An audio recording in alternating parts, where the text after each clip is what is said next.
over 1,025 Pokemon, including their alternate forms, we have the pinnacle of desire that are shiny Pokemon. After scouring through the shiny Pokemon created in Generation 1 and 2, I found that each shiny was not randomly selected by some machine, but rather they were all personally approved before release. Whether they be simple palette swaps or specially chosen colors, every shiny has the opportunity to tell a story, such as the green rust appearing on Registeel, golden Altaria being representative of the golden ratio in music, and even Shiftry's shiny better resembling the tengu that it was inspired from. So with the complete pokedex of shinies before us, I bring to you the origins of every shiny Pokemon, part 2.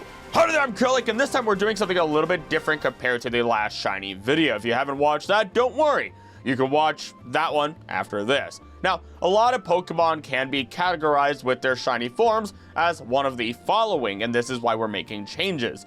They were simple palette swaps, meaning if the Pokemon is red, it turns blue. That's it. Sometimes these have no meaning behind them and just get done or are completed processes. We find it to be especially common with Pokemon such as our steel type Pokemon, considering they just turn from a silver or a brown to white or gold, again representative of other metals. Though that doesn't mean that there isn't a story to tell, such as with the Bulbasaur line, which turns from blue to green, which is representative of real-life frogs who can be afflicted with something similar to albinism. There are, of course, Pokemon that make zero sense as to why they were changed to what color they were, or are just slightly darker or slightly lighter in color. Partial loss of color pigmentation is just called leucism. So yes, every Pokemon that has a slightly paler shade of color may be afflicted with something called leucism instead of albinism, where they would turn completely white, which is the complete loss of pigmentation resulting in a complete white color, which is often paired with a pink coloration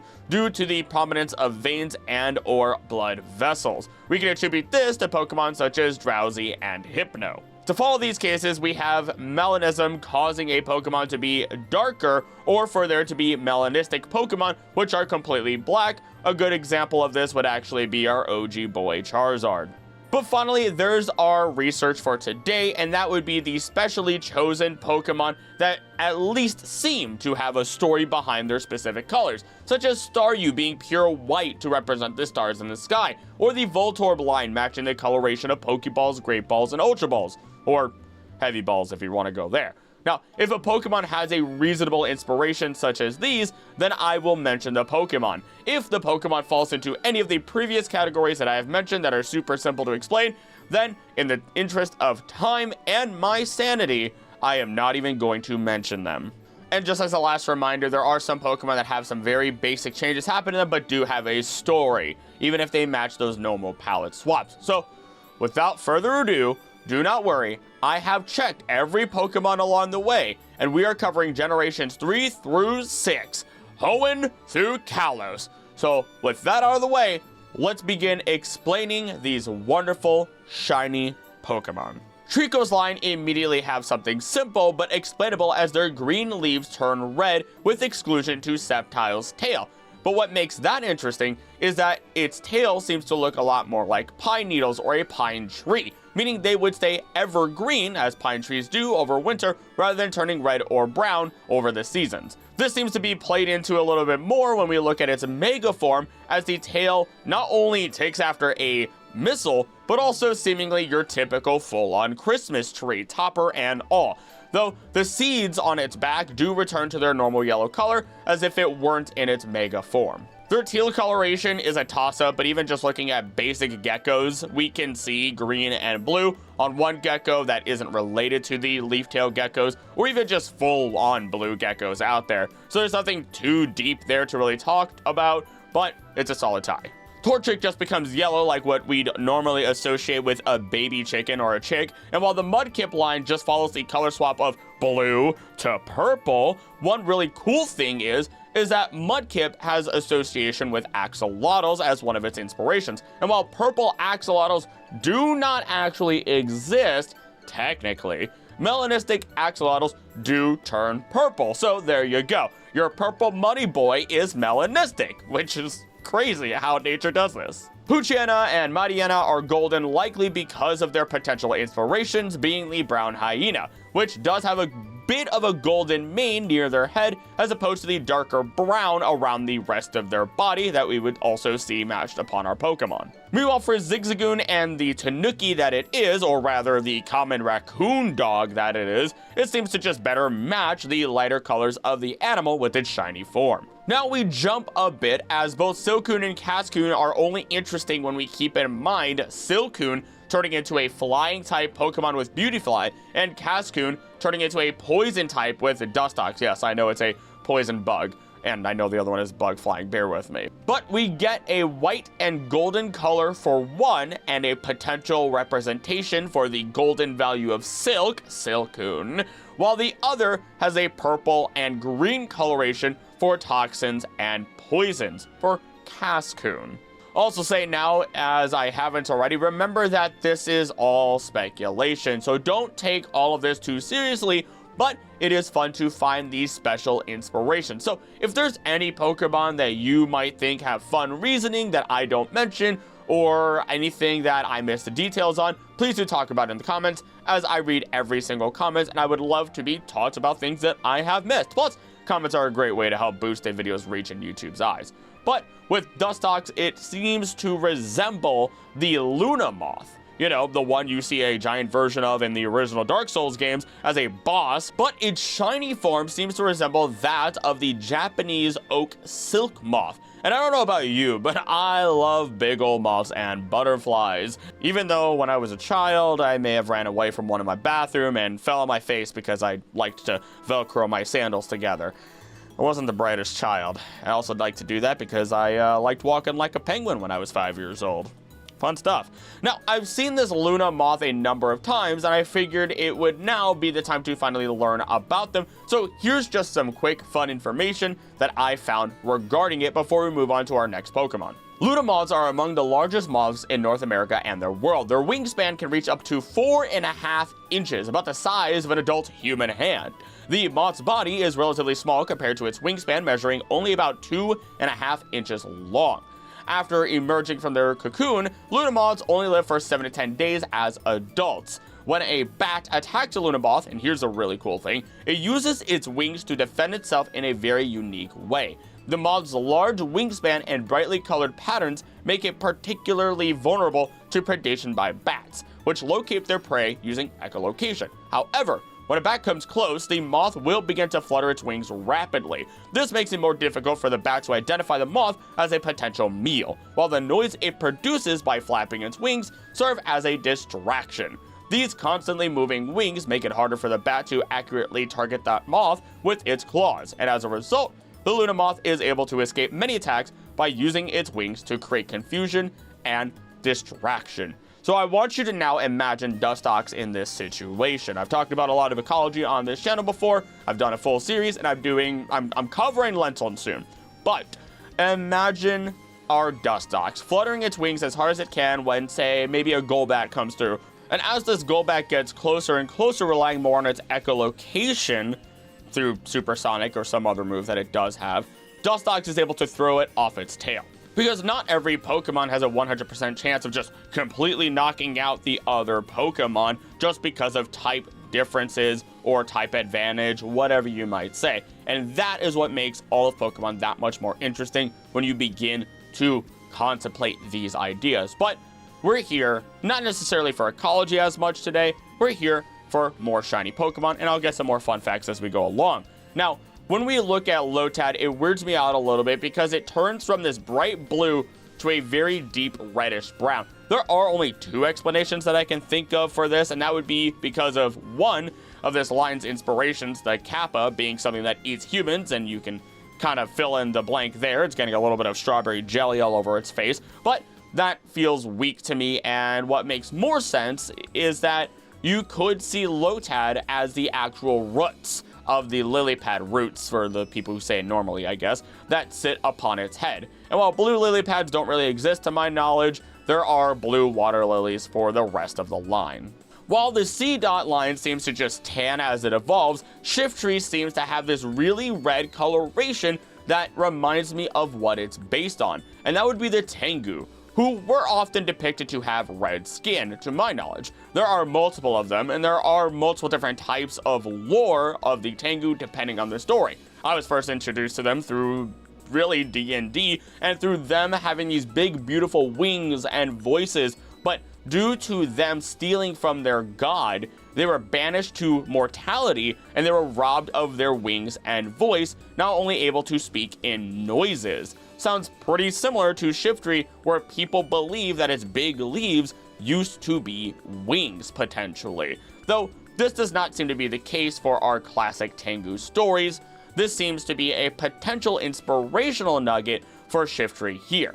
If anyone actually does know the proper cultural story, please do share it with me, as it's fascinated me for a long time, and I've only ever heard the version that I talked about. Talo and Swellow are inspired by swallows, and they have a blue-green color in their shiny, which is similar to that of the violet-green swallow. Pretty simple. We skip ahead because we got a lot of basic palette swap changes. I would talk about Masquerain, but it is by far one of the strangest bug-type Pokemon out there, with no singular real-life insect-based inspiration based on my own understanding. It just kind of exists as a strange insect amalgamation with great intimidation patterning that is an imagined version of what a water strider could turn into, even though it can't. Shroomish could have a couple of different things going on, since it's a mushroom and a dinosaur egg, alongside its evolution basically being a modern-day hatched dinosaur. Green turns to reddish-brown, which might help with camouflage. Otherwise, with Breloom, it somewhat resembles that of a bamboo mushroom, otherwise known as Phallus indusiatus. You can take that first word and you can understand why it's called that, but you can also see the color resemblance even with the paler skin tone, and it's definitely a looser based connection, but it's there. Plus, let's be real, Shroomish looks a little bit more like a dinosaur egg with the brown speckles on it. It's almost like a Yoshi egg even, for that matter, and Yoshi's a dinosaur. Slack Off stands out from the rest of its evolutionary line, and I'm just going to assume it's supposed to resemble a baby sloth, even though I'm 99% sure they are born full of hair. Honestly, there are a number of first form Pokemon that do end up just having a full pink color, because baby. Now, I will admit there was one Pokemon or a set of Pokemon that I did miss with my first video, and that would be Chinchou and Lantern. And honestly, there's not a lot to write home about regarding their shiny, but one cool thing is that their light is generated by bacteria in those orbs that they have, and their shinies turn those orbs green. Kind of makes me think of cyanobacteria, which does not glow like that to my knowledge, and is very deadly, but is cool nevertheless, and green could be representative of that bacteria. Now, Nincada turning gold wouldn't be a big deal were it not for the interesting cicada hunts that I remember happening forever ago while I was growing up. And when I say forever, I mean like over a decade ago at this point. People were hunting for special cicada shells that show a certain type of rare cicada existed, like a blue-eyed one or some weird thing along those lines. And then you would get a ridiculous prize money, which was, of course, money. So Golden Nincada, Golden Cicada, you get it. Whisper's a really funny one since it is the only of its trio to turn green at the ears. That makes its ear colors and tips of its feet, between its normal and its shiny version, yellow and green, with yellow being audio composite wires and green being video composite wires. And now that I think about it, honestly, give me a weird alternate form of Whisper that is video-based instead of audio-based. I don't know how that would happen.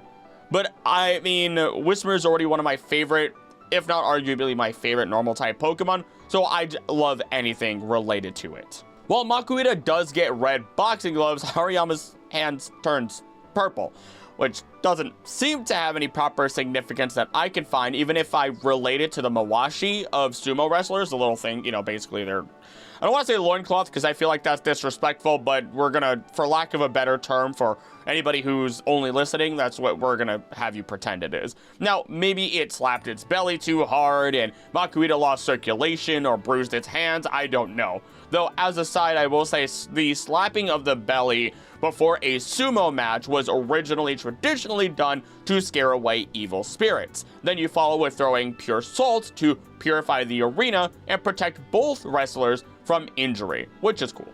Sableye in all of its greed turns gold, and its ruby turns into a less valuable diamond, though both are still considered highly valuable. I mean, look at Clay, who turned all the roofs in his city to emeralds after all, but this actually could theoretically be possible. I mean, Sableye is constructed of all of the minerals that it eats as per its Pokedex entry, so you could have a million different forms of Sableye out there, and it doesn't have to be purple with the blue eye gems and the red gem chest. It could be emerald, it could be diamonds, it could be tiger's eye, who knows? The Aeron line seems to not only get red eyes, which is just a simple color swap, but their bodies seem to turn more of a blue-green color, likely showing a level of rust through oxidation. And the reason their shell goes mostly unchanged is because it is said to be iron that is excreted from their body to protect them as an armor.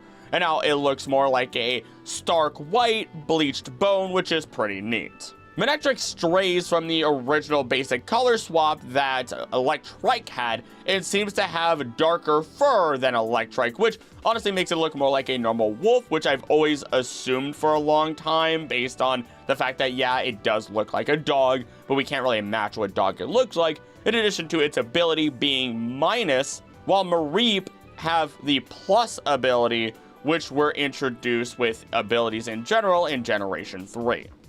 So it's like a wolf hunting sheep.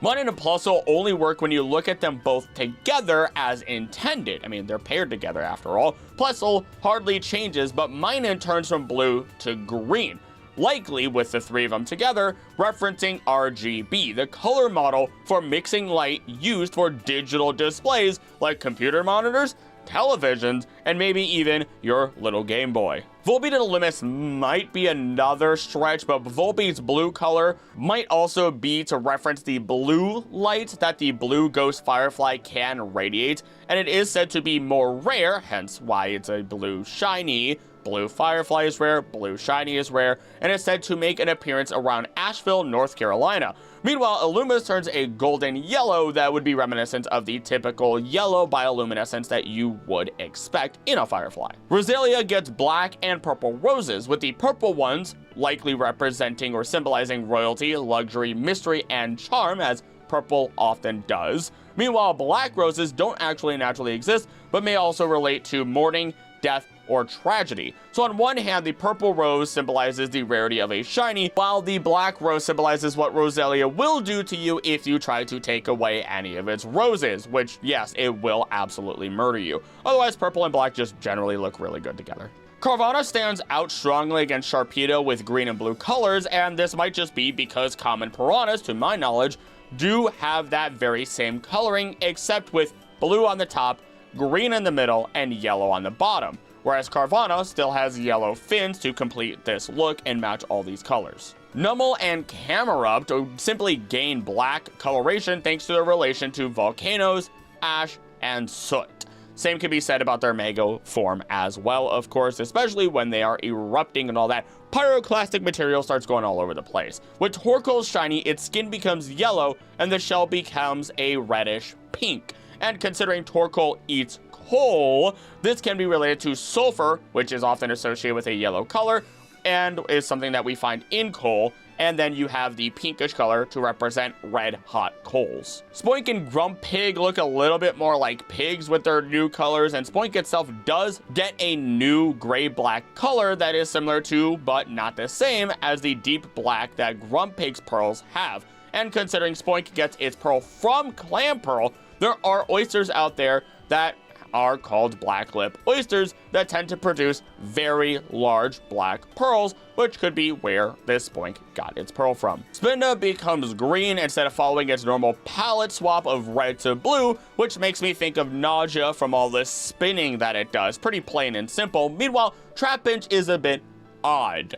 Same goes for the rest of the line, because Trapinch seems to oxidize from its copper color, which is not too different from other ground, rock, or steel types. Then it evolves into Vibrava, which it looks a bit more like the insect it was inspired by, being the ant lion. Though when it finally becomes the avocado dragon that is Flygon, we have orange and blue introduced to our coloration.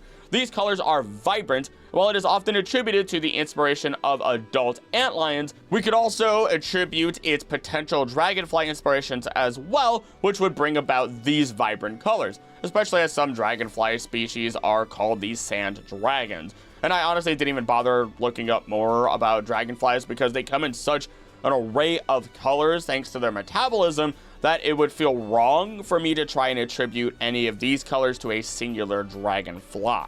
Cacnea and cacturns seem to blend a lot better with their environments and their shiny form, looking like withering cactuses or even closer to scarecrows as per their inspirations. And because I can't resist, always remember that we don't really know what they look like.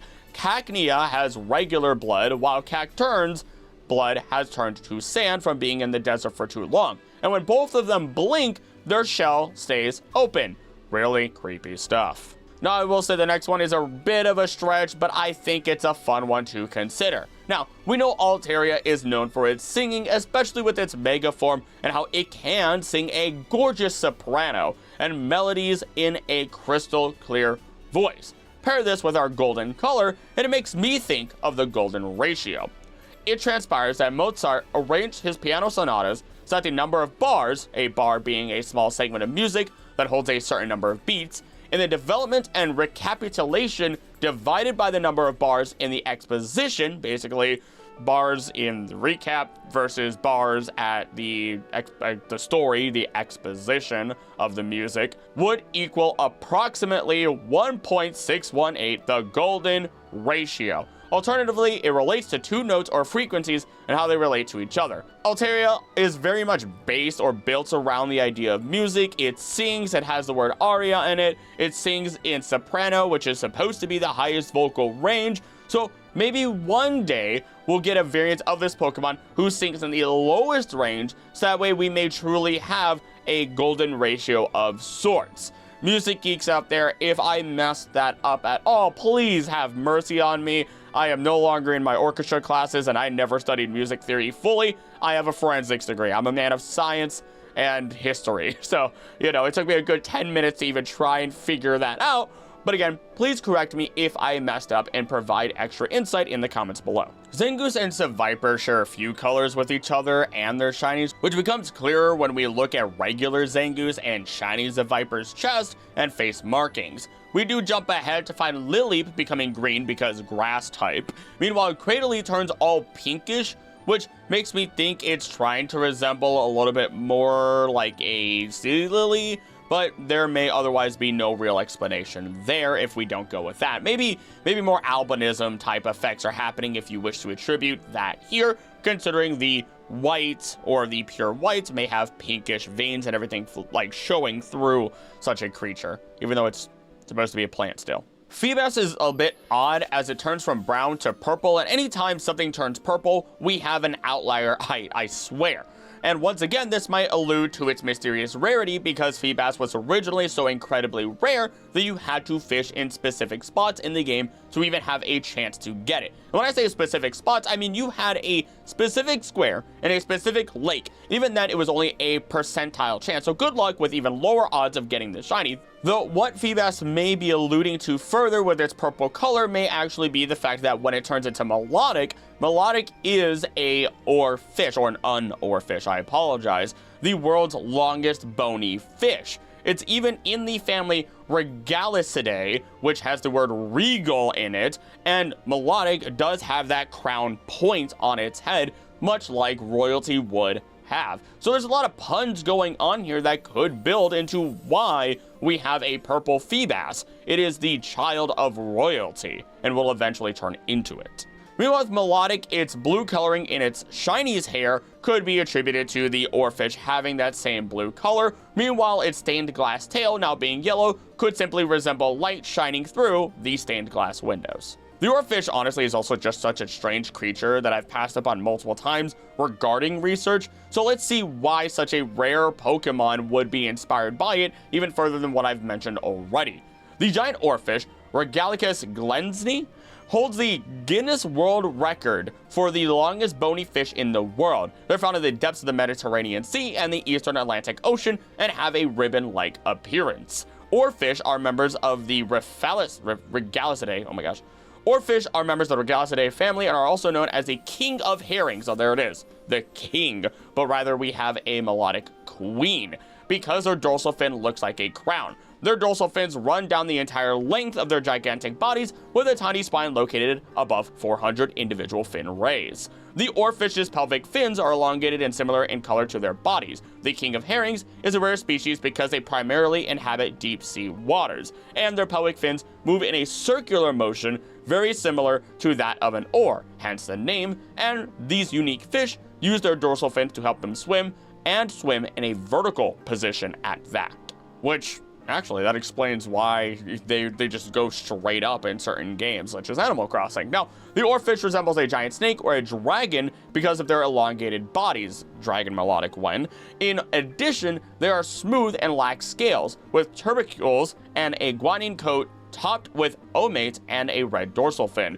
Their flesh is sought after by fishermen because of its being so rare, and the texture is sticky and very jelly-like. There's also a superstitious folklore in Japan that when an oarfish washes up dead on the shore, it's considered a sign of impending doom, like a tsunami or an earthquake. For example, 20 dead oarfish washed up on shore just before Japan's 2011 tsunami.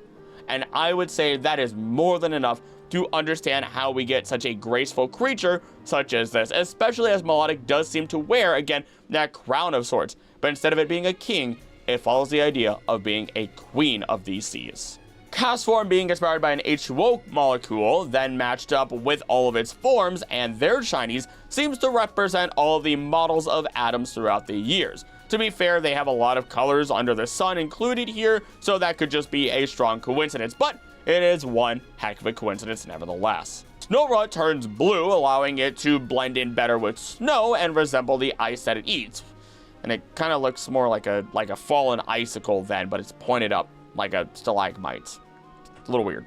Relicanth is incredibly odd, turning blue in place of its brown colors, and then it has always had that little red dot on it, which makes me wonder if its body is a map of sorts. It turns out that that's just a coincidence, according to my knowledge and research, as normal Relicanth matches the Indonesian coelacanth, while the shiny is more like the West Indian Ocean coelacanth.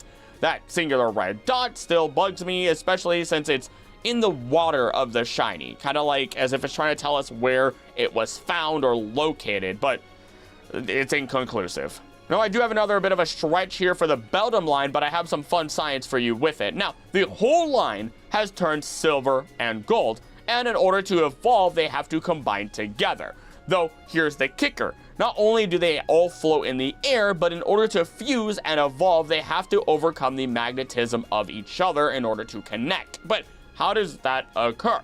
Well, in colder environments, such as in the area where we find Kyurem in Unova, we find one of the only areas in which Metagross naturally occurs. Colder environment, stronger magnetism, and that's vital as silver itself, our shiny color, is diamagnetic, which will repulse magnets just a little bit.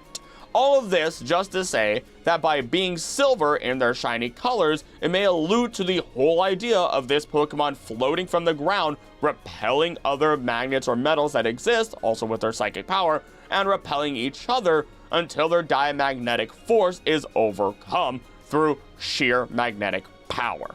Regirock is simple but cool because it having the darker complexion, maybe because the shiny Regirock formed its body with more ferrous rocks. In other words, rocks that have a higher iron content in them, but that's usually associated with like a darker black. Registeel is exactly as I said in the intro actually, so no lies for me. It gained that really weird greenish rust on its body, which contains iron 2 and iron 3 cations, and is usually associated with copper or when the protective barrier or layer of steel is destroyed, resulting in this oxidation effect. I've seen that green rust on a couple of really old metals, and it's really gross. I don't know why it's grosser than regular rust to my brain. While regular red and blue Latias and Latios make purple for their mega form, shiny yellow and blue Latias and Latios make green for their mega form shiny colors. Pretty cute and pretty simple. Groudon, Kyogre, and Rayquaza have something very strange going on because their shinies originally don't have a strong inspiration, and while yes, Shiny Rayquaza has been appearing a heck of a lot more as of late in the anime, or even in the games. When we have everyone in Primal and Mega form, they all have the same black shiny coloration. For Rayquaza, this was always something that made sense in some capacity, because we can say it ate meteors, it lived near space, travels through it often, camouflages with it, it draws inspiration from the Draco constellation, and its relation to the Draconids. It's got a lot of possibilities, but why Kyogre and Groudon? Well, we could say it is their relation to Origin Energy that drives this connection, and their most basic story connections between all three of them, but it might even go ever so slightly further, because they have a stronger connection to the meteor than we are often told. As in the Pokemon Adventures manga, Kyogre and Groudon search for Origin Energy, not so they can just fight each other, but so that way they can power up and help destroy the meteors that break off and fall from the Delta Meteor, alongside any other similar major meteors that may fall upon the planet every 1,000 years. Because yes, every 1,000 years, there's a big old meteor. We need to talk to Jirachi, the Millennium Comet energy using Pokemon, because this is a little bit too weird. Now, this isn't a very strong connection, but it's enough to say, sure, it's a possibility. Also, they all just look really cool in black, so we're just gonna run with it. Now, speaking of Jirachi, it doesn't have anything crazy going on for it, unfortunately. Trust me, I really wanted something cool. I tried digging into the Tanabata Festival, which it has some inspiration from, and into different meteors, and I got nothing. But Deoxys and its relation to deoxyribonucleic acid may also allow us to combine its normal and shiny colors to get the colors that I have often associated or have been taught to associate with the 4 key pieces of DNA: cytosine, guanine, adenine, and thymine, or uracil, depending on if it's DNA or RNA. Those colors being blue, green, yellow, and orange, or red. This isn't necessarily something that is set in stone, and those base pairs don't have to be those colors, so take that with a grain of salt, especially since this seems like it could just be a simple color swap. Generation 4, baby, and we are going to be jumping around a lot because it feels like the most palette swaps without any good reasoning happens in this generation. But at least with Torterra, it looks more like a savanna in its shiny form, which is incredibly fitting since savannas, as I have been taught, are wide areas with very few, if not just one tree in them. That one tree is super incredibly vital for the life of prey animals and may even still serve as a vital ambush spot for predator animals in such wide open plains, which makes perfect sense for this one tree hill that is Torterra. Now, as a note, savannas don't need to be all sandy and desolate. They can have plenty of green grass, but that grass just has a lot of sun beaming down on it, which can cause water to evaporate more, of course, and deadify those plants, making them all dry and wither out a bit more. So it's just more common to see the dying or withering grass from lack of water. We do jump way ahead because everyone else just looks more like their real life counterparts or have simple reasons to them, such as leucism, and then we run into the Shinx line that is just likely yellow because of their electric typing, and maybe because they look a little bit closer to one of its potential inspirations, the Lynx. And when I say a lot of the other ones that I'm not mentioning just kind of look like their real life counterparts, it's just like, oh, the bird is more brown looking like its real life one. It's not really worth mentioning. But another big jump to Combee and Vespiquen, who might closer match the color of deep orange or golden honey with their shiny form. This is actually really interesting because they are the hive. They don't build a hive, they are the hive. They don't make one. Meaning that a shiny version could get mistaken for honey or hide in the honey for better or for worse. Imagine a little Teddy Ursa reaching their hand inside, and instead of, it's actually, no matter what, they're reaching their hand inside the Combee or Vespiquen, which is really gross when you think about it. Because if they are the hive and they're going to the hive to take honey, they are scraping Combee themselves for honey, not their hive. I've said hive so many times, it feels like it's not a word anymore, so I'm going to move forward. Now, Pachirisu has nothing crazy. I just wanted to mention it because they have that perfect pink color that some shinies get, and that's, like, one of my favorite, like, shiny colors, bar none. Cherrim Shiny, when closed, allows it to look more like a bluebell flower rather than a fuchsia, but I can't find any other additional strong connections. while Drifloon and Drifblim seem to better match the vibrant colors of hot air balloons with their shiny forms, as that's one of their potential inspirations, while Baneri and Lopunny are likely pink because they are often associated with being a feminine Pokemon despite their 50-50 gender ratio. Honchkrow purple because Murkrow relation to witches, but all jokes aside, we could also relate it to being the Dawn, the leader, the man in charge. You could also reserve purple for the big man in charge, which is something that was often done because of its rare color. The royalty, if you would, which we could also say about Glameow and Perugly, since they demand pampering or you will receive attitude from them and a lot of pain. And then Stunky and Skuntank are this jarring red color that I wasn't expecting, but it looks great. But to add to this, there are skunks that have an orange or more reddish color depending on how you view them. This can be incredibly vital since they make a living throughout North America, from southern Canada into northern Mexico, from wooded areas to grasslands and agricultural fields, and even in urban areas among humans. They may be found in open, exposed areas, though they seek cover in brushy, weedy streams and gulch bottoms or canyons. Thank you, San Diego Wildlife Alliance, for all of that information, by the way. And yeah, so it just kind of makes sense for a Stunky or Skuntank to be able to be this this purplish color. No, it is reddish. It was reddish. I stumbled upon myself.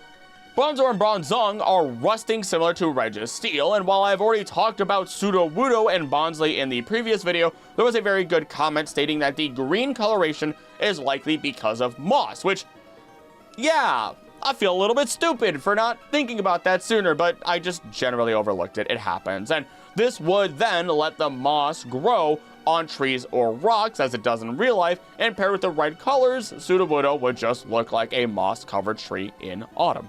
While I can't find a solid connection, I can't just ignore Spiritom's colors. It feels like the colors are inverted, but if they were, then we would get a green instead of purple for the wispy part. So, despite it being such a significant Pokemon, it seems like this was just another palette swap in the end, or just general colors that were chosen to make it look good rather than having a strong reasoning behind it. We get a lot of Pokemon that are changed from one color to yellow or gold, and Lucario, as shown in the thumbnail, is no exception, though this may be because of its relation to a number of wild animals, such as the golden jackal. Alternatively, we have the potential Egyptian inspirations as well, with Anubis, who in the modern day is garbed in primarily blue or gold colors, which would match Lucario and its shiny. Another quick mention is that Hippopotas and Hippowdon look more like sand rather than sand with rocks jutting out of the ground, thanks to their shiny colors, which may actually help them. Something similar could be said about Carnivine and it blending in better into dry savannas, or even Finian and Luminian, who would blend in with the sand on a seafloor a lot better, as that is where they often find themselves, or rather Luminian often finds itself. Then there's Weavile, who I solidify with its shiny just being Cusco. Headdress and all, because now that red fan on its head is full gold. I mean, look at the extra protrusions on the side of its head. If they were blue, they would just be his earrings. Just, you know, they're the wrong color. But it has this pinkish red, even similar to his clothing as an emperor. All Weavile are Cusco. This is by no means correct, but I love it too much to not just say it. Rotom is electric pink because, you know, electric pink, funny pun. And then we have the Lake Guardians. And while, yes, they turn from white to gold, it's more of a bluish color that turns gold. They're also directly translated from Japanese as gods of their domains, while also being closely tied to Arceus, similar to angels and their god. As such, we can imagine them to be like the golden angels or golden light in their shiny forms, especially because their tails kind of look like little beams of light if you kind of stretch them out a little bit, even if you don't. From here, a lot of our legendaries don't have anything super interesting until we hit Giratina, who seems a little bit too out of the ordinary to ignore. Sure, gold turns to silver, red to blue, and gray to gold, all while the black colors just stay black. All of those seem to match most of our color swaps that we've already known about. That is, until we introduce the idea of pyrite, otherwise known as fool's gold. one that is more silver in color and lacks the true gold appearance, a material that is very similar in its natural cleavage to the Grecius orb, otherwise known as the platinum orb. And what am I saying? I'm saying that the shiny color for Giratina shows us its true colors, as it were back when Arceus banished it, in a time when it was falsely worshipped before its statues were destroyed in Hisui, in a time in which Volo found Giratina and was planning to work with it to overthrow and take Arceus' place, a time when only a fool would truly believe that Giratina should be given the power to overthrow its creator, God itself. Pyrite for the Grecius orb, otherwise known as the platinum orb, ties in with Giratina, Fool's Gold, and these colors decently well. And I will admit, I'm starting to feel a little bit like when, you have the teacher that asks, oh, why were the curtains blue? And sometimes, let's be real, colors are sometimes just the colors that they are with no significance whatsoever. Maybe the curtains were just blue. Maybe all these Pokemon weren't thought of to have a deep story like this, but there's far too many coincidences to ignore if that were the case. And it just feels like a fun tie. From here, our last generation for Pokemon that could have a solid reason behind its shiny color is Arceus, who is almost completely gold in its color. This could also be used to explain why the Lake Guardians are gold. But I also could see this as a very simple head nod to the same godly light, or even Arceus' golden beta sprite. We see this a little bit exemplified within Legends Arceus, as it takes on a full golden form composed of that same light, which is truly divine. On to Generation 5, where things seem normal and simple until you get that one random mint green Pokemon thrown in your face. Snivy has some inspiration from the Vine Snake, who even has the same pointed head that Snivy does, and maybe even the same level of sass, seeing how it looks, but it seems like it not only has the green color, but also the same or similar blue color that Snivy's shiny does. Meanwhile, the Tepig line gets really odd. Yellow Tepig, followed by the orange Pignite, and then Emboar, but then you get purple and blue added to them despite them having the same base colors. So this was more intentional than a base palette swap. I mean, even their noses changed colors from red to pink then dark blue. The answer to this might be simpler than we might believe if we then look at them as if they were flames. Yellow, purple, light blue, leaning into white, which is a hotter and hotter flame as it goes along the line, and the hottest flame color belongs to the final evolution. Poor Oshawott is the only one out of the trio that seems to have very basic color swaps, but moving on to Watchog, it already wears a yellow safety vest, and its shiny now wears another form of high visibility vest with its bright neon green color. This also makes its ability to illuminate tie-in even better. Lightbird switches up from what Purloin's shiny was, now becoming red in color, and yes, that is technically possible, as the strawberry-colored coat of the pink leopard is caused by erythrism, a genetic condition that either causes an overproduction of red pigments or underproduction of dark pigments, something that did occur in India and is a very rare sight. This is, of course, just another occurrence similar to leucism, melanistic, or albinism-born animals that we now know exist in real life. Muno weirds me out by becoming yellow, but since it is canonically biologically related to Drowsy and Hypno, we can see that it's probably just being similar to their colors. Meanwhile, Musharna's shiny has dark dream mist, which is coming out of its body, and in which is referenced in the Dex entries stating, when dark mist emanates from its body, don't get too near. If you do, your nightmares will become reality. So maybe we don't catch a shiny Musharna today. Please. Remember when I mentioned the mint green color, by the way? Well, Tranquil has its entire body changed to have exactly that. This strange green coloration and mint green tint with exclusion to its facial crests and legs. The most simple explanation is that this Pokemon is said to live in deep forests, meaning it's just a mutation to allow it to blend better with the local flora. Zubat and Woobat seem to be inspired by the Honduran White Bat, and by looking at them, we can see their fluff is meant to help them blend in with leaves, while the orange color is very much like the Honduran White Bat and its cute little orange ears. And you know what? I feel like I've been slacking still on some animal facts, so let's learn about these bad boys, which will also tie in its shiny information a little bit better. According to Rainforest Alliance, with an average length of 3.7 to 4.7 centimeters, little guys, Honduran white bats are tiny for a bat. True to their name, they have a fluffy white coat. Their ears, face, nose, and parts of their legs and wings are bright orange. Almost no hair grows on their black wings. Since their nose protrudes from their face in a triangular shape, scientists call members of their family leaf-nosed bats. There is a thin black membrane covering their skull that might provide the bats with protection from ultraviolet radiation, a natural form of sunscreen. And then, the piece that truly explains further its shiny colors. Why do Honduran white bats have bright white coats? Why are they not green like the leaves they hide inside? Well, when the sun shines through the leaves on their tent, it makes the bat's white coat appear green, making them hard to spot. However, their tent is not home sweet home for long. The bats rarely return to the same tent for more than a day. And thank you again to Rainforest Alliance for that information. Now, take this next one with a grain of salt, as I am not a health professional in the slightest. But when we look at Audino, we have its pink color turned into a muted purple.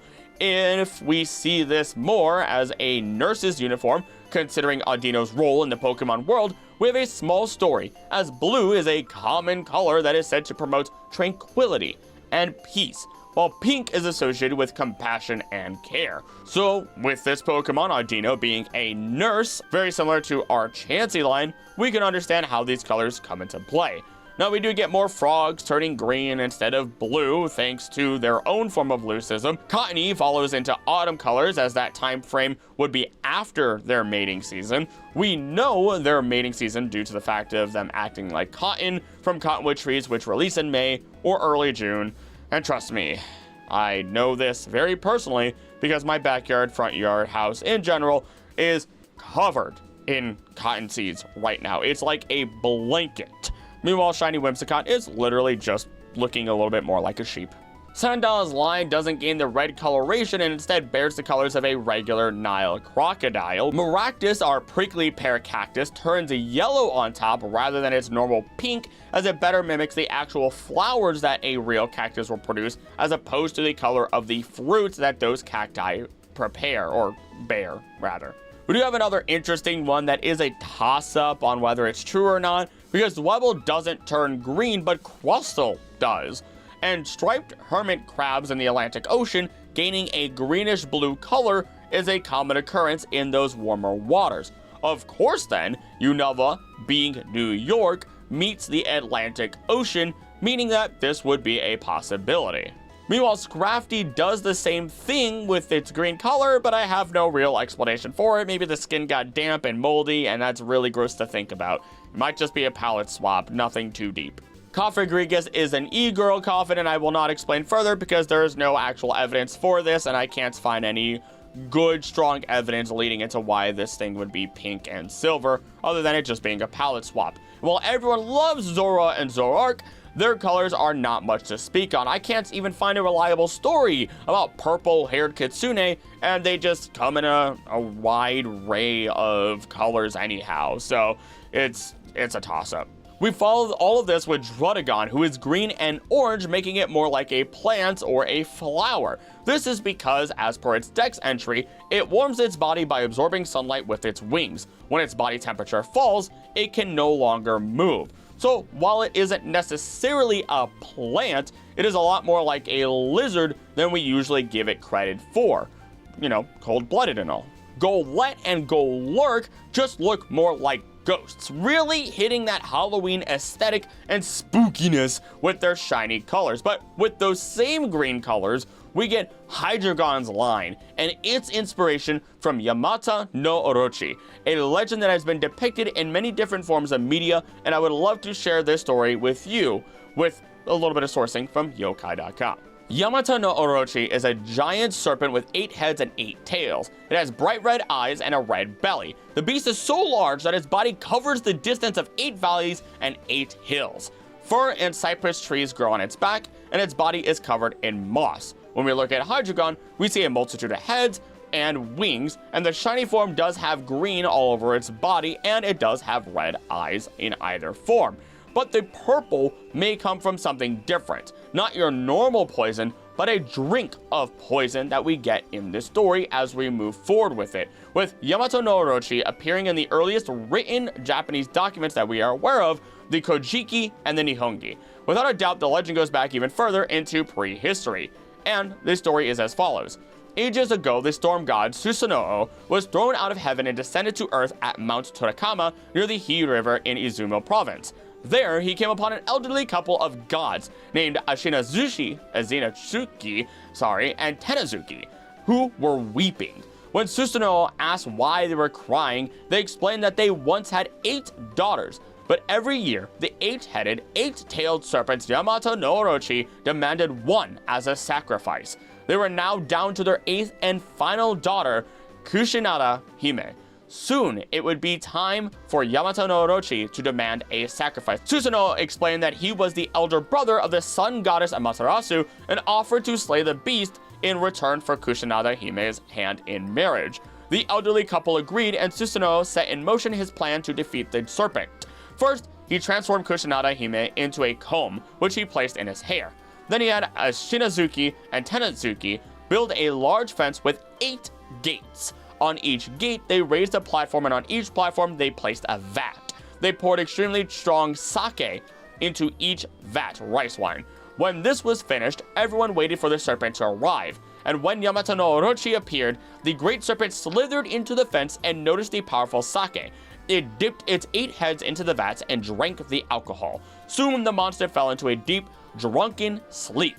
Susanoo used this chance to make his attack. He sliced the enormous beast into tiny pieces with his sword. The carnage was so great that the Hii River flowed with blood. When Susanoo had cut the creature down to its 4th tail, his sword shattered into pieces.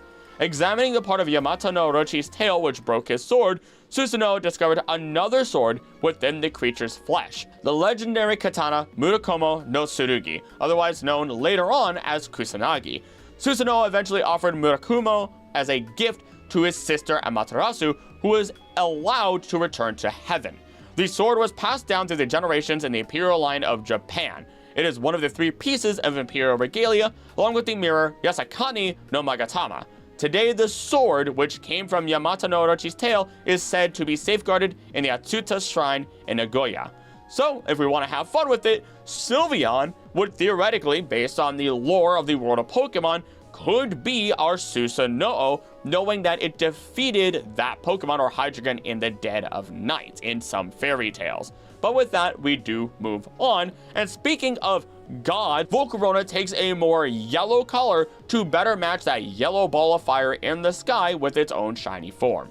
Our 3 musketeers, Cobalion, Terrakion, and Virizion, are strange. Cobalion is our leader, and it's as simple as getting that golden crown, but Terrakion and Virizion may be closer inspired by their musketeer inspirations, and it might be a slight stretch for the shinies, with Terrakion gaining the red horns through a very loose connection of his inspiration, the Baron du Vallon de Bracieux de Préferond. I don't speak French, I'm embarrassing myself, moving on, who is a man who loved his wine.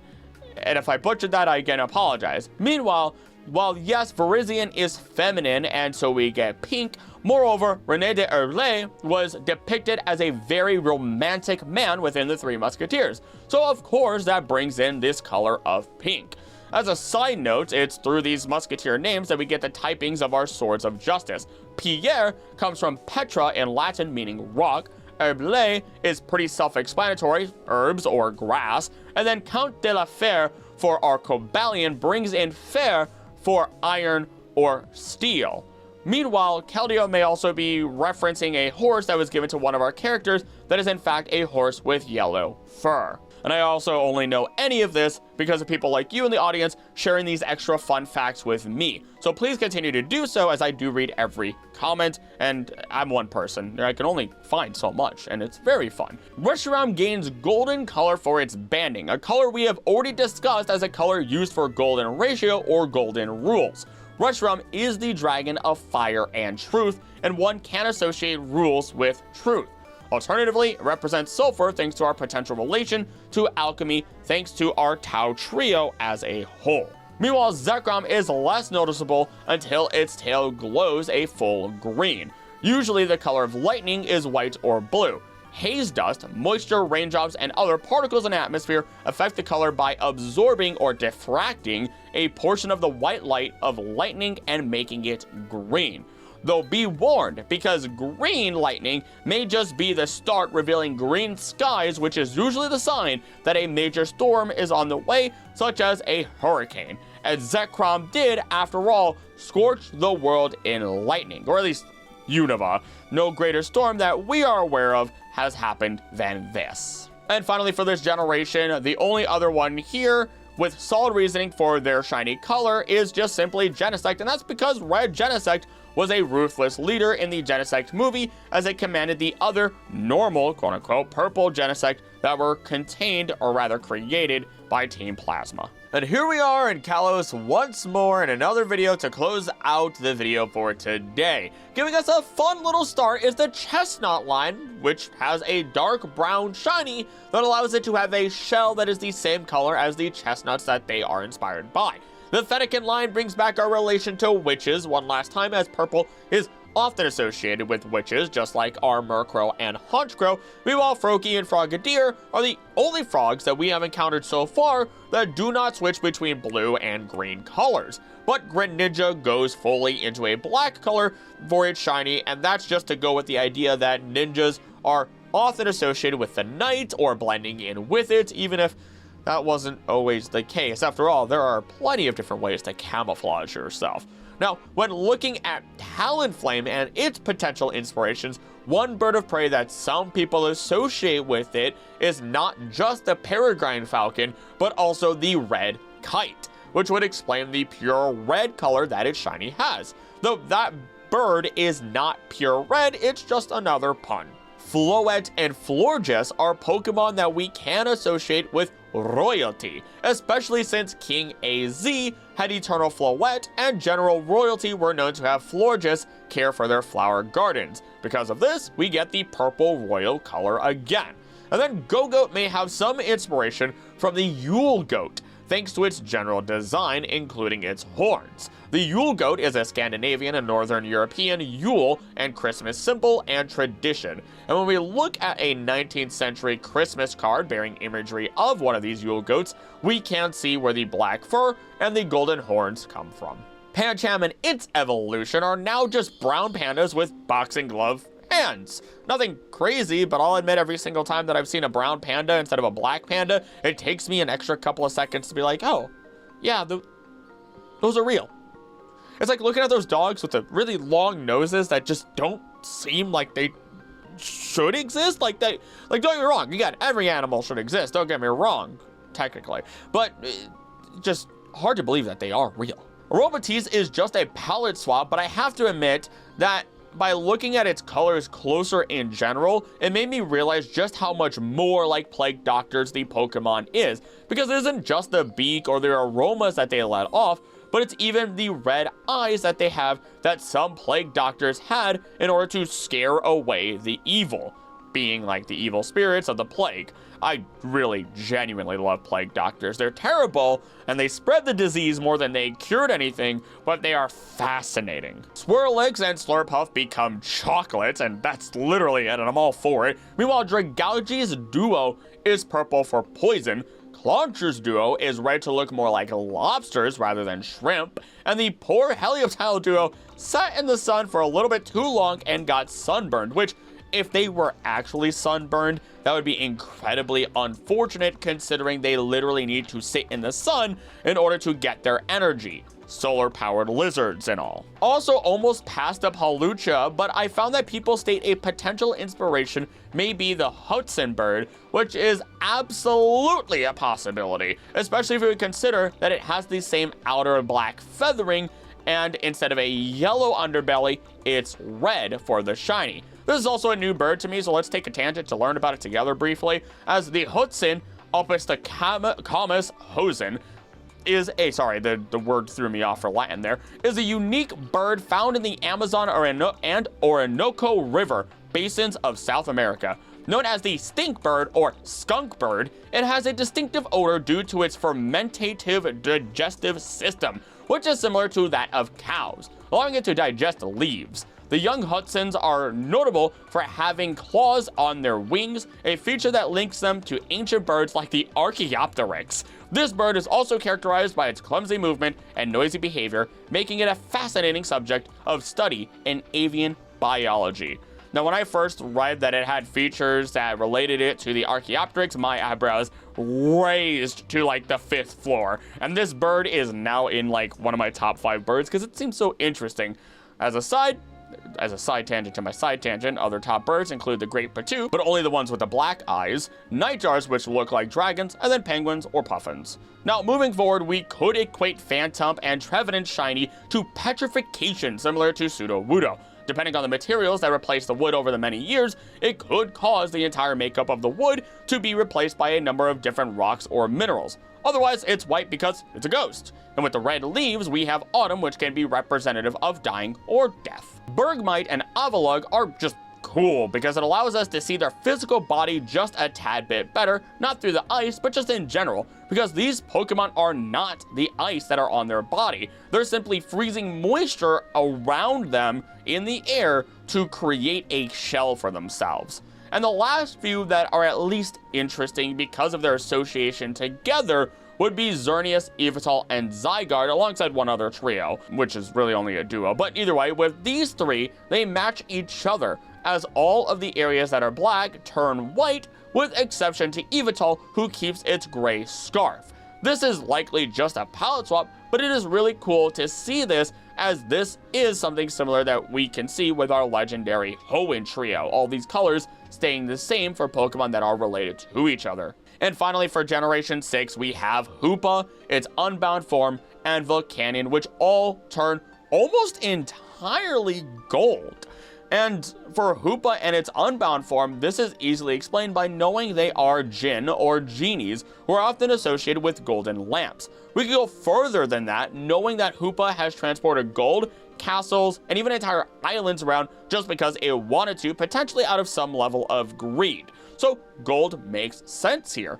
Though in terms of Volcanion, it adds more confusion as to what is even going on with it. Because people have wondered if it's a paradox Pokemon, if it's a full robot or an android, or whatever other theories may exist regarding it. I've explored a lot of those theories regarding Volcanion through my Iceberg series, but looking at its shiny form, from everything being gold except for its claws and part of its face, which are instead pink, it's strange. And we've seen the same pink color before when looking at Pokemon such as Scyther and Steezor, who have an armored carapace. So is this implying that Volcanion really is just a Pokemon encased inside of some sort of armor? Because it definitely seems that way.